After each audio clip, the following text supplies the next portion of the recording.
반도체 시장 그리고 업황 회복에 대한 기대 심리가 짙어지고 있습니다. 우리나라 경제 증시에서 가장 중요한 부분들 가운데 하나인 반도체. 오늘 마켓포커스에서는 이 반도체 집중 점검하는 시간 가져보도록 하겠습니다. HSL 파트너스 이영수 대표와 함께 하겠습니다. 안녕하세요. 네, 안녕하십니까? 예. 일단 지금 반도체 시장에서 이슈가 되는 부분부터 좀 짚어보겠습니다. 가장 최근에 있었던 게 GTC 2025, 엔비디아의 새로운 뭔가가 나올 것이다라는 기대감이 있었었는데 주가는 지금 많이 움직이지 않았거든요. 그럼에도 불구하고 투자자들이 좀 알아야 될 것들이 있을 것 같습니다. 어떻게 보셨습니까?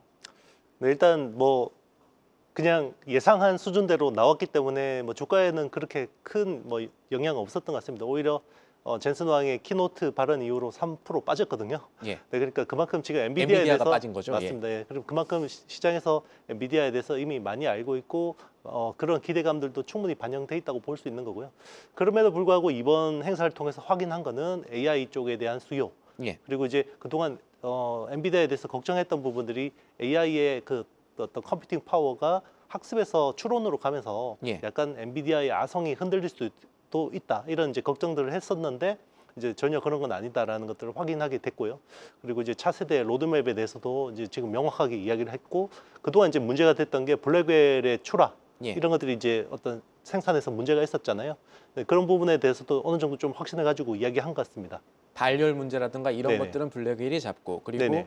말씀들 간단하게 요약하면은 그동안에 이제 GPU가 좀 이렇게 많이 필요한 시대는 없을지도 몰라라고 생각을 했다가 젠슨왕의 발언 이후에 그래도 아직까지는 기대해 볼 만은 하겠구나. 뭐 이 정도로 됐다라고 봐야 될까요? 네, 그러니까 그 학습에서 우리가 생각했던 예. 그동안에 이제 그 사전 학습 모델이 있잖아요. GPT라고 하는 게 제너러티브 프리트레인드잖아요. 그러니까 사전 학습 모델에서 우리가 생각했던 그 컴퓨팅 파워는 상당 부분 그래도 어느 정도 이제 만들어졌다고 볼 수 있는데 중요한 거는 우리가 생각했던 것보다 추론에 대한 컴퓨팅 파워가 더 많이 늘더라는 거죠. 최근에 이야기는 체인 오브 서트라고 해서 이제 숙고를 하면서 그 AI가 그러니까 사람이 좋은 답변을 하려면 오랫동안 생각을 하잖아요. 생각 깊이 해야죠. 예, 예. 그게 이제 컴퓨팅 파워를 먹거든요. 그게 기존의 추론 방식보다 한 100배 많은 컴퓨팅 파워가 필요하기 때문에 그런 쪽에서 블랙웰이나 이제 차세대 루빈 칩에 대한 수요는 확실하다. 그리고 이제 이번에 이야기했던 게 이제 CPO라고 하는 컨셉도 나왔는데요. 예. 코 패키지드 옵틱스라고 해서 이게 이제 그러면 광자 기반으로 또 통신을 하게 돼요. 이제 칩하고 칩 간에 지금은 이제 구리 기반으로 전기 통신을 하잖아요. 예. 그런데 이제 광자로 통신을 하게 되면 이게 또 우리나라 유리기판에 또 굉장히 긍정적인 연결이 되는 주제다라는 맞습니다. 말씀이시죠? 네네.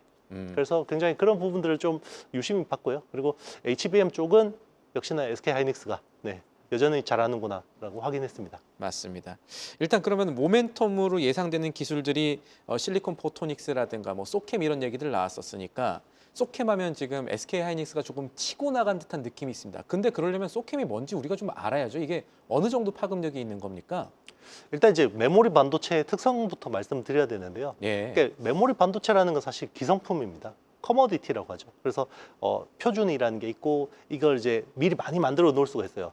왜냐하면 그 표준에 있는 제품이기 때문에 여기 이제 재고가 많을 때는 가격이 폭락하고 재고가 적을 때는 가격이 폭등하고 이런 영향이 있잖아요. 그러면 TSMC나 시스템 반도체 업체들은 사실 이런 쪽이 조금 이제 덜하잖아요. 메모리 기업에 비해서. 비바람 조금 피해갈 수가 네, 있죠. 왜냐하면 딱 주문한 물량대로 주문한 가격으로 사가니까. 그게 이제 어떻게 보면 시스템 반도체, 파운드리 사업의 특징인데 이제 메모리 반도체가 점점 시스템 반도체화 되고 있습니다. 그게 이제 첫 번째 제품이 HBM이라는 아이템이라고 보시면 되고요. 그러니까 HBM은 엔비디아의 칩에 맞게 그 커스터마이징 된 제품이라고 보시면 되거든요. 근데 그동안에는 커스터마이징 된 메모리 반도체라는 건 서버 칩에서만 쓰였잖아요. 예. 근데 이제 앞으로는 이게 우리 디바이스, B2C 제품에도 이 AI가 내려와야 되잖아요. 그게 온 디바이스 AI라는 컨셉인데 거기에 맞는 커스텀 메모리가 이제 소캠이라고 하는 예. 시스템 온 칩, 뭐 어드밴스드 메모리 모듈이라고 하는 이제 중요한 게 그동안에는 메모리 반도체의 표준이라는 거는 글로벌 제덱이라는 데서 만들어서 이 표준을 딱 뿌려줬잖아요. 예. 근데 소캠이라는 그 프로토콜은 엔비디아가 설계한 거예요. 마치 애플이 자체 라이트닝 볼트 이런 거 만드는 것처럼. 맞습니다. 그렇죠. 애플이 이제 자체 설계를 해주면 그걸 가지고 이제 파운드리 만들어주는 것처럼 이제 엔비디아가 메모리에 대한 프로토콜을 설계해주면 여기대로 이제 만들어 달라는 거죠. 그러니까 메모리의 파운드리화가 되고 있는 아이템이라고 보시면 되고 여기서 제일 잘하는 회사는 SK 하이닉스다 이렇게 생각하시면 됩니다. 메모리의 파운드리화라는 내용들이 지금 귀에 와닿는데 그래서인지 지금 반도체 업계에서 그동안에 집중하지 않았던 것들이 조금씩 나오면서 우리 증시에는 영향이 좀 좋은 영향들이 오고 있습니다. 대표적인 게 모건 스탠리가 SK 하이닉스도 그렇고 삼성전자에 대해서도 꽤 좋은 평가를 내리게 바뀐 것 같아요. 이 내용을 좀 자세히 짚어볼까요? 뭐가 좋아졌고 어떤 부분에 대해서 어떤 얘기를 했는지가 살펴볼 만할 것 같습니다. 네, 일단 뭐 그 모건 스탠리 보고서가 이제 겨울이 온다라는 보고서를 지난번에 냈었죠. 네네. 예, 겨울이 온다는 건. 예. 그러니까 첫 번째 겨울이 온다라는 보고서는 굉장히 인상적이었고 잘 맞았다고 생각해요. 예. 네, 그런데 작년 하반기에 내놓은 보고서는 약간 그 AI 메모리에 대한 스터디가 좀 부족하지 않았었나 생각합니다. 그러니까 이제 HBM도 결국 공급 과잉이 와서 가격이 폭락할 거라는 요지였는데요. 그럴 수가 없는 게 왜냐하면 HBM은 연단위 계약입니다. 파운드리처럼 연단위 계약해서 계약한 가격대로 계약한 물량대로 사가기 때문에 가격이 폭락할 수가 없습니다. 예. 네, 그런 부분들 좀 간과해서 이제 이야기한 것 같고 이번에는 이제 그런 부분에 대해서 좀 이제 본인의 어떤 수정도 조용히 네, 하면서 예. 맞습니다. 틀린 부분에 대해서 어느 정도 인정했다고 생각합니다.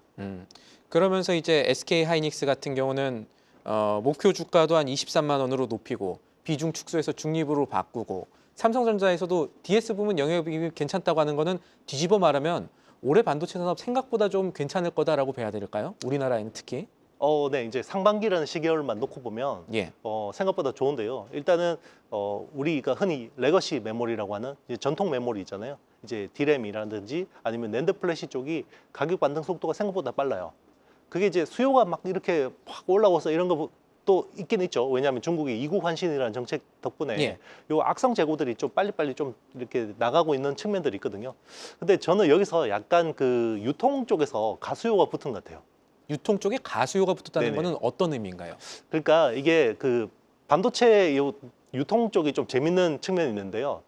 대표적으로 이제 대만의 컨트롤러 IC, 그러니까 낸드 쪽의 컨트롤러 IC라는 파이슨이라는 회사가 있거든요. 예. 파이슨이 지난번 하락 사이클에서 낸드 플래시 가격을 바닥에서 대거 사들였어요. 예. 메모리 가격을. 그런데 그게 그 가격이 급등하면 그게 시세 차익이 꽤 나오잖아요. 마치 비트코인 미리 사두는 것처럼. 맞습니다. 예. 그래서 이번에 그거를 또 파이슨이 똑같이 한 겁니다. 지난 사이클을 기시같이 맞췄거든요, 파이슨이. 예. 그래서 이번에도 파이슨이 낸드 재고를 확 끌어모으니까 갑자기 다른 데서 또 막 따라가기 시작하는 거죠. 그러니까 가격이 낸드 같은 경우는 이게 디램은 사실 상반기 중에 반등할 거라고 보는 전문가들이 많았어요. 저도 그렇게 봤었고. 예. 근데 이제 사실 낸드는 천수답이었거든요.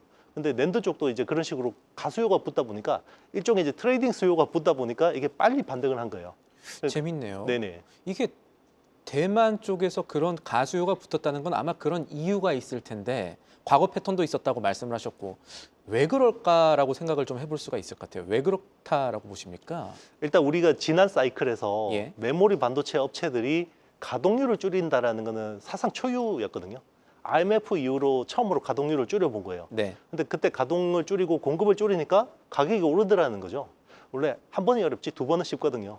그래서 이번에도 그 메모리 수요가 너무 안 좋다 보니까 작년 말부터 가동률을 줄이기 시작했어요. 그래서 한 10%포인트 정도씩 이제 줄이고 있었는데 최근에 이제 마이크론의 싱가포르 낸드팹에서 불이 났어요. 이게 예. 정전이 났습니다. 정전이. 그래서 거기에다가 뭐 가뜩이나 공급을 줄이고 있는 상황에서 더 줄어들게 된 수요가 된 게 상황이 생긴 거죠. 그런데 갑자기 또 이제 그 좀 투기 수요는 좀 붙고 그러니까 이제 갑자기 이게 이제 반등하기 시작한 거죠. 그러면 이 현상이 앞으로 어쨌든 우리 증시 그러니까 SK 하이닉스, 삼성전자에 긍정적일 수 있다라고 보는 건데 그러면은 관련해서 이제 관련주 영향도 봐야 될 거고 저희가 앞서서 제가 질문을 조금 더 드리고 싶었던 거 다시 먼저 질문드리면 소캠이 이 메모리의 파운드화를 이끌 수 있다라고 얘기를 하셨잖아요.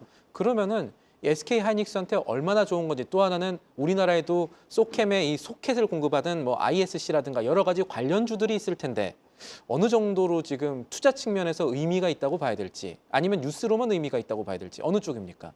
일단 HBM처럼 이렇게 의미 있는 매출을 당장 하기는 어려울 것 그 같아요. 부분을 생각해야겠죠. 네네. 예. 그래서 이제 이거는 좀 시간이 필요하긴 한데 근데 이제 주식시장이 항상 좋아하는 건 새로운 거잖아요. 없던 거. 예. 그리고 굉장히 고가잖아요. 프리미엄 시장이다 보니까 그리고 특히 지금 뭐 소캠이라는 메모리가 적용되는 게 그 엔비디아의 개인용 슈퍼컴퓨터에 적용이 되는 거거든요. GB10이라고 하는 예. 그 이제 지난 CES 2025에서 그때 들고 나와서 이게 슈퍼컴퓨터입니다 했던 그거 말씀이시죠? 맞습니다. 예. 그게 프로젝트 디지츠라고 해서 이제 개인용 그러니까 일종의 워크스테이션이라고 봐야겠죠. 그런 쪽에 이제 그런 시장이 생기는 거기 때문에 모멘텀 측면에서는 좀 굉장히 좋아지는 거고요. 그리고 이제 거기에 관련된 업체들이 대부분 HBM 쪽 관련 기업들하고 많이 중첩이 됩니다. 그래서 기존의 그 커스텀 메모리 관련된 뭐 어드밴스드 패키징이죠. 이제 뭐 TSV로 구멍을 뚫고 붙이고 검사하고 뭐 패키징하고 이런 쪽 관련된 기업들이 뭐 말씀하신 대로 소켓 기업들도 수혜를 볼 수 있고요. 그리고 뭐 이제 그 오삿 업체 중에도 이제 뭐 2.5D 패키징 쪽으로 막 진출한다라고 이야기하는 예. 하나마이크론 같은 회사들도 수혜 볼 수 있고 당연히 또 그런 가운데서 또 유리기판 관련 기업들도 수혜를 볼 수가 있는 겁니다. 네. 네. 이 소켓 관련해서 하나만 더 짚어보면은 네네. 이것이 경쟁 우위를 가져갈 수 있는 물건은 맞는 것 같은데 이게 1년짜리가 될지 2년짜리가 될지 이거를 잘 알아야 투자에 도움이 될 것 같거든요. 이 기간은 어느 정도 경쟁 우위가 되는 기간은 어느 정도로 봐야 될까요? 결국 여기는 그 온 디바이스 AI의 흐름에 달려 있다고 보셔야 됩니다. 예. 그러니까 AI PC, AI 스마트폰 그리고 AI 로봇들이 되면 거기에 맞는 소프트웨어도 필요하지만 거기에 최적화된 하드웨어가 필요하거든요. 그러면 프로세서도 당연히 온 디바이스 AI에 맞는 프로세서가 필요하고요. 그리고 거기에 맞는 또 페어링해서 들어가는 커스텀 메모리가 필요해지는 겁니다. 그러면 그쪽은 빅테크들도 자기네들의 온 디바이스 AI 서비스가 최적화되려면 결국 거기에 맞는 하드웨어들을 요구할 거거든요. 예. 그러면 당연히 SK하이닉스나 삼성전자를 찾아와서 그런 제품들을 의뢰할 거고 그런 쪽은 굉장히 고마진 제품이란 말이에요. 그러니까 이게 이제 시작이지 향후 1년, 2년, 3년 되면 HBM처럼 굉장히 큰 시장이 될 수도 있습니다. 지금 말씀하신 게 이게 연간 단위의 장기적인 모멘텀이 될 수 있으니 지금 들어가는 거는 미리 들어간 투자가 될 수 있다라고 읽히는 게 제가 제대로 지금 들은 것이 맞을까? 이해하고 있는 게 맞을까요? 네, 일단 뭐 그 방향성에 대해서는 조금 더 이제 우리가 점검을 하면서 봐야 되겠지만 사실 유리기판이라는 것도 작년까지만 해도 테마성이었잖아요. 예. 근데 테마성이 어떻게 펀더멘털로 바뀌었냐면 엔비디아하고 TSMC가 돌았었잖아요. 예. 실리콘 포토닉스라는 기술 때문에. 그러니까 이제 그런 흐름들을 봐야죠. 소캠이라는 것도 결국 그런 관련된 빅테크들이 자체 설계한 메모리들이 앞으로 많이 나오게 될 건데 그 중에서 어떤 게 터질지는 모르죠. HBM처럼. 그렇지만 그 트렌드 거기에서 이제 최적화 서비스를 해줄 수 있는 그런 회사들은 굉장히 그러면 앞으로도 중장기적으로 유망하다라고 볼 수 있는 겁니다. 모멘텀이 길 수 있다 정도로 이해를 하면 될 것 같고 또 하나는 아까 말씀하셨던 뭐 GTC 2025도 그렇고 지금 반도체에서 새로운 것들이 계속 나오고 있는데 그 중에 하나 계속 언급해 주셨던 것들이 유리기판이었거든요. 유리기판 관련해서는 지금 어떻게 보고 계세요? 유리기판은 이제 정해진 방향이라고 봐야 됩니다. 예. 일단 이제 첫 번째는 지금 이제 그 엔비디아 가속기가 패키징 면적이 계속 커지고 있어요. 그 원래 호퍼 기반일 때는 가로 세로가 이제 80 바이 80이었거든요. 예. 80 바이 80mm였죠. 그리고 이제 지금 이제 블랙엘이 되면서 100 바이 100이 되잖아요. 왜냐하면 메모리 소켓 그 스택이 점점점 늘잖아요. 기존에 6개에서 8개로 예. 그리고 나중에 12개로 루빈 같은 경우 12개로 늘어나잖아요. 마치 지네처럼 팔이 길어지는 거죠. 맞습니다. 들어가야 될. 예. 그러면 이제 향후 120 바이 120으로 커져야 되거든요. 근데 문제는 기존의 플라스틱 기판은 그 워피지라고 하는 이제 구부러지는 현상이 있거든요. 이게 너무 무겁고 하니까. 맞습니다. 이게 중력되면 처지거든요. 예. 그러면 거기에서 이걸 할 수가 없어요. 그러면 유리 같은 경우는 그 120 바이 120으로 커지더라도 이게 유지가 되거든요. 평탄도가. 그래서 이제 필요해질 수밖에 없고 또 하나 이제 말씀하신 거는 CPU 같은 실리콘 포토닉스 기술이 되면서 기존의 플라스틱 기반으로 통신을 하게 되면 그 광에서 손실이 많이 납니다. 그러면 이제 손실이 적게 나게 하기 위해서는 열도 적게 나게 하기 위해서는 유리기판이 적용이 돼야 되는 거죠. 네, 그런 식으로 이제 기술의 딱 방향성이 정해졌기 때문에 그런 쪽은 이제 계속해서 유망하게 봐야 되는 거고요. 그게 이제 그 시장에서는 귀신같이 않은 것 같아요. 네, 가격으로 반영을 하는 것 예. 같고요. 그리고 이제 이 테크 투자를 함에 있어서 제일 중요한 거는 우리가 모르는 용어, 새로운 외계어 같은 용어가 나온다. 그러면 항상 관심을 가지셔야 됩니다. 지금 등장한 게 유리기판 이제 지난해 말부터 조금씩 나오고 있었으니까. 맞습니다. 그런데 한편으로 기자적인 측면에서 저희 기자들은 이제 실제 뭔가 나와야 이 기사를 쓰는 그러니까 그 전까지는 조금 걱정하는 스타일이니까 질문을 조금 반대 입장에서 드리면요.